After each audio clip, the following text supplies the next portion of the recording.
ಒಂದು ಕನಸು, ಒಂದು ಸಂಕಲ್ಪ, ಈಗ ಅದು ಪೂರ್ಣಗೊಂಡಿದೆ. ವರ್ಷಗಳ ಹಿಂದೆ ಆರಂಭವಾದ ಈ ಪ್ರಯಾಣ ಕೇವಲ ಒಂದು ಸಿನಿಮಾ ಮಾಡುವುದಕ್ಕಾಗಿರಲಿಲ್ಲ. ಭಾರತದ ಶ್ರೇಷ್ಠ ಇತಿಹಾಸವನ್ನು ಜಗತ್ತಿನ ಮುಂದೆ ಗೌರವದಿಂದ ನಿಲ್ಲಿಸುವ ಸಂಕಲ್ಪವಾಗಿತ್ತು. ಪ್ರತಿ ಫ್ರೇಮ್ ಸಾವಿರಾರು ಜನರ ಹಾರ್ಡ್ ವರ್ಕ್ ಮತ್ತು ಸ್ಮಾರ್ಟ್ ವರ್ಕ್ನ ಫಲ. ಯಶ್ ನಿರ್ಮಾಪಕರಾಗಿ ಈ ಮಹಾಕಾವ್ಯದ ಕನಸಿಗೆ ತಮ್ಮ ನಂಬಿಕೆಯನ್ನು ಸೇರಿಸಿದರು. ನಿರ್ದೇಶಕ ನಿತೇಶ್ ತಿವಾರಿ ಮತ್ತು ಇಡೀ ತಂಡ ವರ್ಷಗಳ ಪರಿಶ್ರಮ, ಸಂಶೋಧನೆ, ತಂತ್ರಜ್ಞಾನ ಮತ್ತು ಭಕ್ತಿಯನ್ನು ಒಂದೇ ಚಿತ್ರದಲ್ಲಿ ಜೀವಂತಗೊಳಿಸಲು ಶ್ರಮಿಸಿದರು. ಇಂದು ಆ ಸಂಕಲ್ಪ ಪೂರ್ಣಗೊಂಡಿದೆ.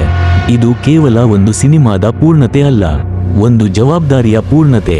ರಾಮಾಯಣ ಕೇವಲ ಒಂದು ಕಥೆಯಲ್ಲ, ಅದು ಭಾರತದ ಆತ್ಮ, ಧರ್ಮ ಮತ್ತು ಸಂಸ್ಕೃತಿಯ ಶಾಶ್ವತ ಸಂದೇಶ. ಈ ಸಿನಿಮಾ ಬಾಕ್ಸ್ ಆಫೀಸ್ನಲ್ಲಿ ಎಷ್ಟು ಗಳಿಸುತ್ತದೆ ಎಂಬುದನ್ನು ಸಮಯ ಹೇಳುತ್ತದೆ. ಆದರೆ ಈ ಸಂಕಲ್ಪ ಈಗಾಗಲೇ ಕೋಟಿ ಕೋಟಿ ಭಾರತೀಯರ ಹೃದಯವನ್ನು ಗೆದ್ದಿದೆ. ಜೈ ಶ್ರೀರಾಮ. ತಪ್ಪಿಸಿಕೊಳ್ಳದಂತೆ ನಮ್ಮ ಚಾನೆಲ್ ಅನ್ನು ಸಬ್ಸ್ಕ್ರೈಬ್ ಮಾಡಿ.